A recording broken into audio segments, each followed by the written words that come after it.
बहू, सर्दी बढ़ती जा रही थी। सारिका जी कई दिनों से गोंद के लड्डू बनाने की सोच रही थी। अभी आटा भून चुकी ही थी कि डोरबेल बजी। दरवाजा खोला तो उनकी पड़ोसन थी।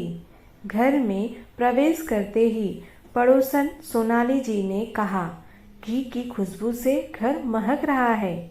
हाँ, गोंद के लड्डू बना रही हूँ। सर्दियों में खाने ही चाहिए, सारिका जी ने कहा। सोनाली जी रसोई में ही पहुंच गई थी। बोली, अरे इतना आटा और गोंद, इससे तो 2 किलो बन जाएंगे। आप दोनों के लिए बहुत ज़्यादा है। पड़ोस में बांटने हैं क्या?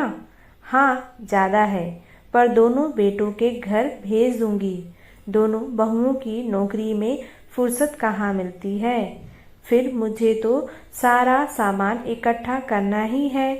थोड़ा ज़्यादा सही। जब तक बना सकते हैं बच्चों को बनाकर खिलाते रहें, बड़ा संतोष मिलता है।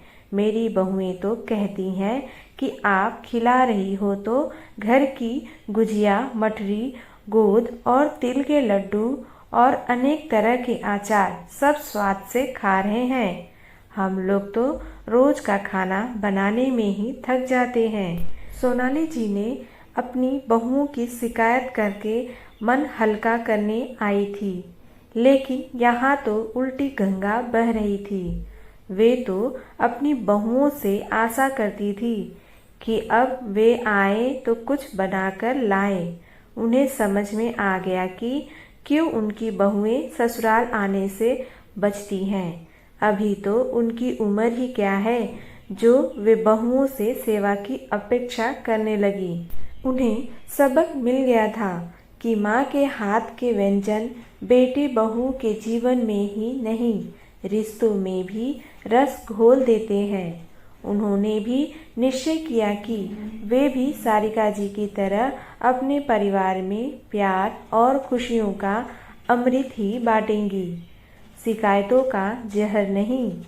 आखिर इतना तो वे भी कर ही सकती हैं, पर कभी सोचा ही नहीं।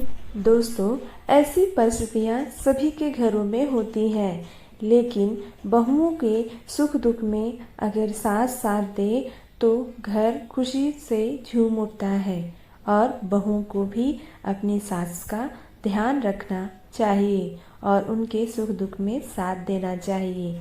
इसी से घर का माहौल खुशियों से भरा रहता है और दोनों का जीवन सुखमय जाता है। दोस्तों, आपको ये कहानी कैसी लगी कमेंट बॉक्स में कमेंट करके ज़रूर बताएं। वीडियो अच्छी लगी तो एक लाइक ज़रूर करें। चैनल पे न्यू हो तो चैनल को सब्सक्राइब कर लें, जिससे आपको लेटेस्ट अपडेट मिलती रहेंगी। वीडियो देखने के लिए धन्यवाद।